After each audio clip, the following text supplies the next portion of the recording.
ভাইরা, ইসলামকে ডুবানোর জন্য বিশ্বব্যাপী চলছে বড় আয়োজন। ইসলাম কোনো বস্তুর নাম নয়, ইসলাম কোনো ব্যক্তির নাম নয়, বরং ইসলাম হচ্ছে একটা ব্যবস্থাপনার নাম। একটা ব্যবস্থাপনা কি?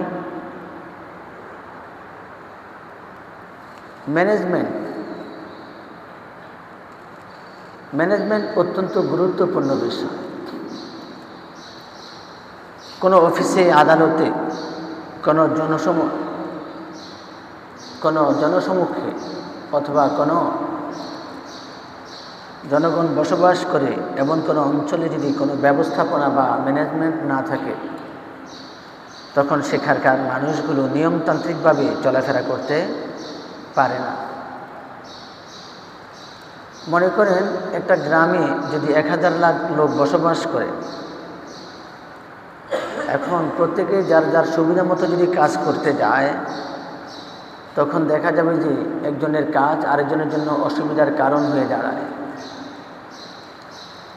আপনার সুবিধা একদিক দিয়ে রাস্তা নির্মাণ করলে, কিন্তু এই রাস্তাটাই যদি একটু ঘুরাইয়া ভিন্নভাবে নির্মাণ করে, তখন এটা দ্বারাই শুধু আপনি ব্যক্তি নয়, আরও অনেক ব্যক্তিরাও উপকৃত হতে পারে।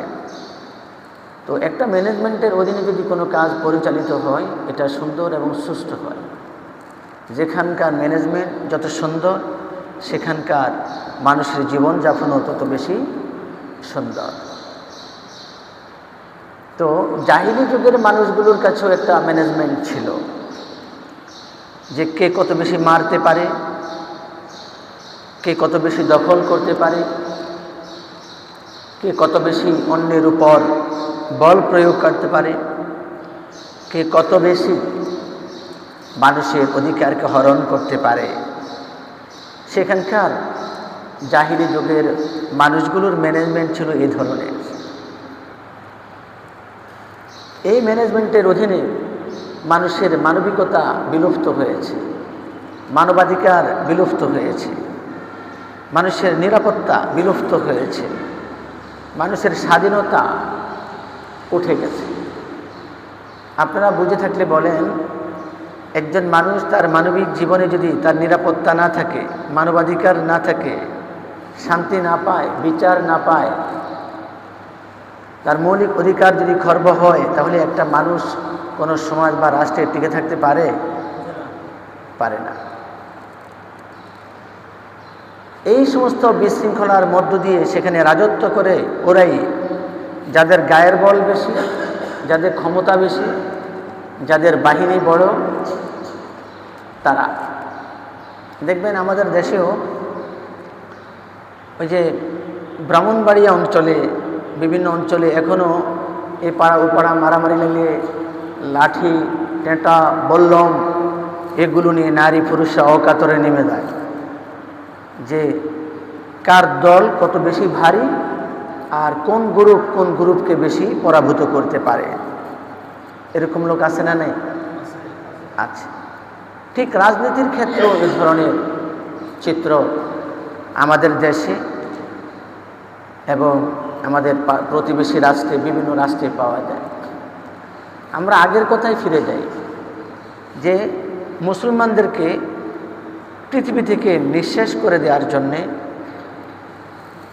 তামাম কুফরি শক্তি লিড দিচ্ছে, যে মুসলিম পরিচয়ে পৃথিবীতে কোনো কিছু থাকতে পারবে না।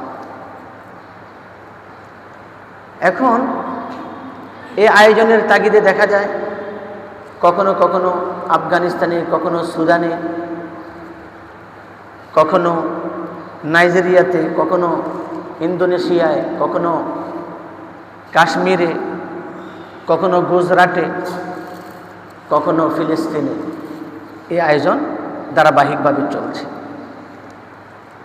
যদি এক রাষ্ট্রের উপর আরেক রাষ্ট্র, এক জাতির উপর আরেক জাতি এভাবে খেপে যায়, শুধু লোভের কারণে। কিসের কারণে?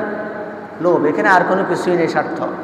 যে একটা দেশ কিভাবে দখল করা যায়, একটা জনপদ কিভাবে আমাদের অধীনে আনা যায়, এই লোভের কারণে এগুলো করে, আর কিছু না। যখন এগুলো প্রতিবেশী রাষ্ট্রগুলোর কাছে অথবা জাতিসংঘের কাছে এই ব্যাপারে আপিল করা হয়, বিচার দেওয়া হয় যে তারা তাদের উপর জুলুম করছে, তখন কেউ যুক্তি দেখায় এটা তো তাদের রাষ্ট্রীয় বিষয়, তাদের রাষ্ট্রীয় বিষয়, এ বিষয়ে আমরা নাক গলাতে পারি না। মুসলমানকে মারতে গেলে মুসলমান যদি ফিরিয়ে ঠেকানোর চেষ্টা করে, এই ঠেকানোটাকে জঙ্গিবাদ, বিভিন্নভাবে মুসলমানদেরকে সন্ত্রাসী হিসেবে আখ্যা দেওয়া হয়। আপনারা ইসরায়েলের ইতিহাস জানেন। ইসরায়েল যে বর্তমান রাষ্ট্র, এটা কোনো বৈধ রাষ্ট্র নয়। ফিলিস্তিনিরা তাদেরকে উদ্বাস্তু মানুষ হিসেবে, সর্বহারা মানুষ হিসেবে থাকতে দিয়েছে, যে ঠিক আছে এখানে থাকো তোমরা। এখন আপনার বাড়িতে যদি কোনো একটা দরিদ্র মানুষকে থাকার জন্য জায়গা দেন, সেখানে থাকতে থাকতে বিয়ে করছে, সন্তান ফুটাইছে, এখন সে আসছে একজন, তার বউ লইয়া ছিল দুইজন, এখন বংশধর বাড়াইতে বাড়াইতে বানায় ফেলাইছে কি 1 ডজন। জায়গা হলো আপনার বাড়িও আপনার স্ত্রী সন্তান মিলিয়া আপনারা আছেন 2-4 জন, এখন সেই 12 জনই কয় তুমি বাইর হো, এটা আমার বাড়ি। ঠিক ইসরায়েলিরাও ঠিক এই কায়দায় করেছে ফিলিস্তিনিদের ব্যাপারে। এই জন্য ইসরায়েল একটা অবৈধ রাষ্ট্র, যারা তার সমর্থন করে জন্মগতভাবে তারাও অবৈধ। ইসরায়েল একটা অবৈধ রাষ্ট্র। নৈতিকতার দিক থেকে বিচার না করে যারা ইসরায়েলকে সমর্থন করে, ওরাও অবৈধ নীতিতে বসবাস করে। ইসরায়েল একটা অবৈধ রাষ্ট্র। তারা যে সমস্ত কর্মকাণ্ড পরিচালনা করছে, এগুলো সম্পূর্ণ অবৈধ। সারা পৃথিবীর ধর্ম বর্ণ নির্বিশেষে যে জাতি, যে গোষ্ঠী, যে রাষ্ট্রই ইসরায়েলের সমর্থন করে, আল্লাহর কসম তারাও অবৈধ নীতিতে আছে। সুতরাং তাদেরকেও ক্ষমা করা হবে না। পরিষ্কার কথা। আমরা কোনো ধর্মের বিরুদ্ধে লড়তে চাই না, আমরা কোনো গোষ্ঠীর বিরুদ্ধে লড়তে চাই না, কিন্তু মুসলমানদের ব্যাপারে যারাই নাক গলাবে, তাদের দাঁত ভাঙ্গা জবাব দেওয়ার জন্য মুসলমানদেরকে প্রস্তুত থাকতে হবে। প্রিয় ভাইয়েরা, গাজার মানুষগুলো রমজান মাস তাদের কিভাবে কেটেছে বিশ্বের মানচিত্রে মিডিয়া যেভাবে উপস্থাপন করেছে আপনারা জানেন। কিছুদিন আগে দেখেছি একজন মিডিয়া কর্মী গাজায় যে হত্যাযজ্ঞ চালানো হয়েছে, এগুলো তাই সে ধারণ করতেছে মিডিয়ায় প্রকাশের জন্য। এই মিডিয়া কর্মী, সংবাদকর্মীকে তারা পুড়িয়ে মেরেছে। আপনি বাংলাদেশে বসে মনে করেন আপনি নিরাপদ, আল্লাহর কসম আপনি নিরাপদ না। আমাদের বাংলাদেশের মানুষরাই বাংলাদেশের মুসলমানদেরকে জঙ্গি বলেছে, সন্ত্রাসী বলেছে, বলে নাই? শুধু দাঁড়িয়ে থাকার কারণে বিশ্বজিতের মতো একটা হিন্দু মানুষকে পর্যন্ত মুসলমান সন্দেহ করে তাকে হত্যা করেছে। আপনি বাংলাদেশে নিরাপদ? প্রিয় ভাইয়েরা, ইসরায়েলিদের এই সমস্ত হত্যাযজ্ঞের আমরা তীব্র নিন্দা জানাচ্ছি।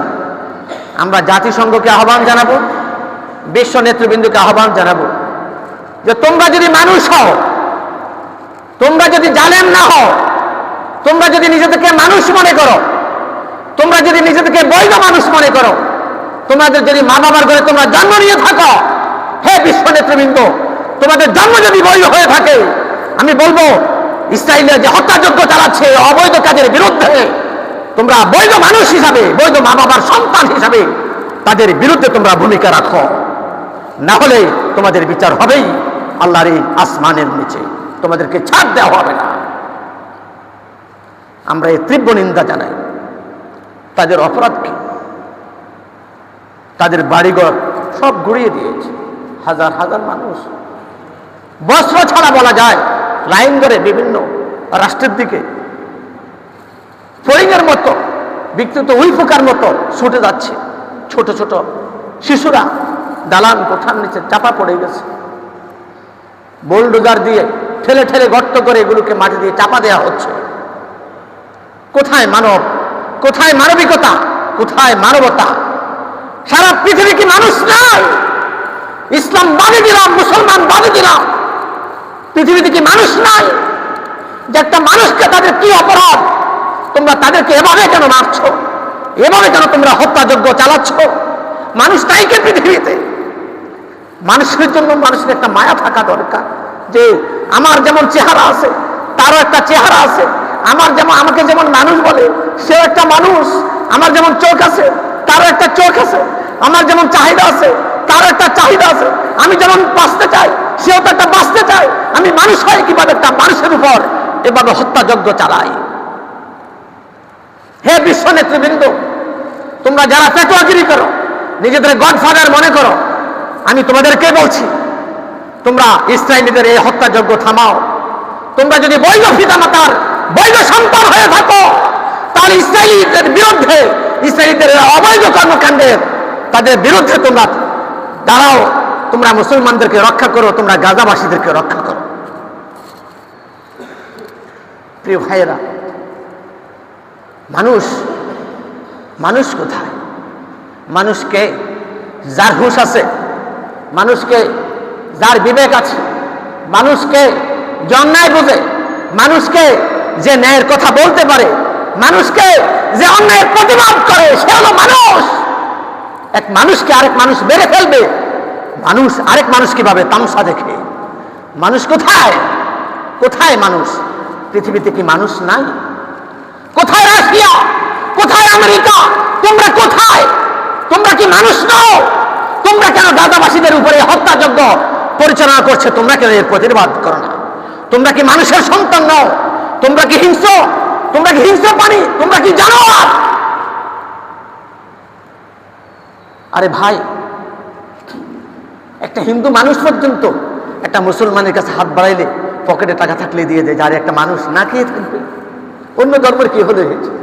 ধর্ম তার এটা আলাদা বিষয়, সে একটা মানুষ, না খেয়ে থাকবে সে। এভাবে গাজাবাসী, ফিলিস্তিন, সেখানে কি সমস্যা? তাদের অপরাধ কি? তাদের অপরাধ কি? অপরাধ হলে অপরাধের বিচার হবে, তাদের বাড়িঘর গুড়িয়ে দেওয়ার অধিকার কারণে। অপরাধী হলে অপরাধের বিচার হবে, তাদেরকে হত্যা করার অধিকার নেই।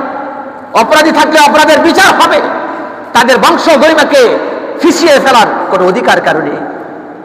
কোথায় জাতিসংঘ? কোথায়? কিছু হলে জলবায়ু সম্মেলন করো, কিছু হলে বিশ্ব নেতৃবৃন্দকে ডেকে আনো। তোমাদের চোখ কোথায়? তোমাদের বিবেক কোথায়? তোমাদের মনুষ্যত্ব কোথায়? তোমরা কি মানুষ না? মানুষকে মানুষ এভাবে কিভাবে হত্যা করে? পৃথিবীতে ইসলাম এসেছে মানুষের শান্তির জন্য। পৃথিবীতে ইসলাম এসেছে মানুষকে চরিত্রবান করে গড়ে তোলার জন্য। পৃথিবীতে এসেছে মানুষ, পৃথিবীতে ইসলাম এসেছে যে মানুষ যেন মানুষের পাশে দাঁড়াতে পারে, মানুষ যেন মানুষের উপর জুলুম না করে। পৃথিবীতে ইসলাম এসেছে মানুষদেরকে সভ্যতা শেখাতে। মানুষ পৃথিবীতে ইসলাম এই জন্য আসে না মানুষ সন্ত্রাসী কর্মকাণ্ড করবে। ইসলামের ইতিহাসে যে কয়টা জিহাদের বর্ণনা পাওয়া যায়, সেখানে কুফরি শক্তি মুসলমানদের উপর আক্রমণ করেছে, মুসলমানরা এটা প্রতিহত করেছে। ইসলামের পক্ষে, ইসলামী শক্তির পক্ষে, মুসলমানদের পক্ষ থেকে অতর্কিতভাবে কোনো জিহাদ বা কোনো যুদ্ধ কোনো অমুসলিমদের বিরুদ্ধে পরিচালনা করা হয় নাই। ওইখানেই পরিচালনা করেছে যেখানে কুফরি শক্তি মুসলমানদেরকে আক্রমণ করেছে, সেটাকে যা প্রতিরোধ করেছে। প্রতিরোধ করতে গিয়ে মুসলমানরা কখনো মরেছে, কখনো ওরাও মরেছে। কিন্তু ইসলাম এসেছে শান্তির জন্য, হত্যাযজ্ঞ করার জন্য ইসলাম পৃথিবীতে আসে নাই। আজকে বিশ্বব্যাপী সকল মিডিয়াগুলো মুসলমানদেরকে সন্ত্রাসী বানাচ্ছে, জালেম বানাচ্ছে, মাজলুম বানাচ্ছে। প্রিয় ভাইয়েরা, এর জন্য গাজাবাসীদের প্রতি সংহতি প্রকাশের জন্য বাংলাদেশের আলেম উলামা সহ বিভিন্ন শ্রেণী পেশার মানুষ, রাজনৈতিক নেতৃবৃন্দ সহ মার্চ ফর গাজা আগামীকাল ঢাকায় সমাবেশের আয়োজন করেছে। আপনাদের যাদের সুযোগ থাকে, আমরা আর কিছু করতে পারছি না। আমরা ইসরায়েলি হানাদার বাহিনীর বিরুদ্ধে অস্ত্রশস্ত্র নিয়ে লড়ার আমাদের সামর্থ্য নেই, কিন্তু আমরা এটার বিরোধিতা করি। এই বিরোধিতার জানান দিতে আমরা প্রস্তুত আছি তো? ইনশাআল্লাহ, ইনশাআল্লাহ আমরা প্রস্তুত আছি। আল্লাহ তাআলা আমাদেরকে কবুল করুন। এই জন্য রাস্তায় নামবেন, মিছিল করবেন, যে যুদ্ধ থামাও, গাজাবাসীকে রক্ষা করো, যুদ্ধ থামাও, মানবতাকে রক্ষা করো, যুদ্ধ থামাও, মানুষকে বাঁচতে দাও, যুদ্ধ থামাও, নারী শিশুদেরকে রক্ষা করো, মানুষকে বাঁচতে দাও। এই স্লোগান নিয়ে রাজপথে নামা এটা আমাদের ইমানের দায়িত্বের অংশ হয়ে পড়েছে। আল কোরআনে বলা হয়েছে ইন্নামাল মুমিনুনা ইখওয়া, ইমানদাররা ভাই ভাই। আল্লাহ রাসূল হাদিসে বলেছেন আল মুসলিমু আকুল মুসলিম, মুসলিম মুসলমানের ভাই। এক ভাই যদি বিপদে পড়ে আরেক ভাই তার বিপদে দাঁড়াবে। এক ভাইয়ের উপরে যদি কেউ হামলা করে তাহলে আরেক ভাই তাকে রক্ষা করতে দৌড়ে যাবে। এক ভাইয়ের উপরে যদি কেউ মামলা দেয় আরেক ভাই তার মামলা থেকে রক্ষা করার জন্য সে ভূমিকা রাখবে। প্রিয় ভাইয়েরা, গাজাবাসী মুসলমান তারা আমাদের ভাই, তাদের পাশে দাঁড়ান, তাদের পক্ষে সংহতি প্রকাশ করা এটা আমাদের ইমানের অংশ। এই জন্য আমরা ইনশাল্লাহ যে যেখানে আছি সেখান থেকে আমরা এর প্রতিবাদ জানাবো। আমরা পাশাপাশি বিশ্ব নেতৃবৃন্দের প্রতি আমরা আহ্বান জানাবো। আবারও বলছি, ইসরায়েল অবৈধ রাষ্ট্র, তাদের সমস্ত কর্মকাণ্ড অবৈধ, এগুলো অন্যায়, এগুলো অপরাধ, এগুলো মানবতা বিরোধী কর্মকাণ্ড। সুতরাং ইসরায়েলিদের বিচার করা সময়ের অপরিহার্য দাবি। ইসরায়েলিদের এই অবৈধ তৎপরতার বিরুদ্ধে যারা কথা বলবে না তারাও অবৈধ, তারা মানুষ নয়। তারা মানুষের চেহারা থাকতে পারে, তারা মানুষ নয়, তাদের মানুষের চেহারা থাকতে পারে, তারা জানোয়ার, তারাও ইসরায়েলিদের মতো অবৈধ। আমি বিশ্ব নেতৃবৃন্দের প্রতি আহ্বান জানাবো, তোমরা বিশ্বের নেতৃত্ব করো, ইসরায়েলিদেরকে রক্ষা করো, ইসরায়েলিদেরকে বারণ করো, ফিলিস্তিনিদেরকে, গাজাবাসীদেরকে তোমরা রক্ষা করো। আল্লাহ তাআলা যেন তাদেরকে শুভ বুদ্ধির উদয় হয়, আল্লাহ তাআলা যেন তাদেরকে সে তৌফিক দান করে, গাজাবাসীদেরকে যেন আল্লাহ তাআলা হেফাজত করেন। আমরা আমাদের গুনাহের জন্য মাফ চাই, গাজাবাসীদের হেফাজতের জন্য আমরা দোয়া করি, সবাই বলি আমিন। প্রিয় ভাইয়েরা, আরেকটা বিষয় তুলে ধরছি। আজকে 11 এপ্রিল, মাঝখানে আর 2 দিন পরে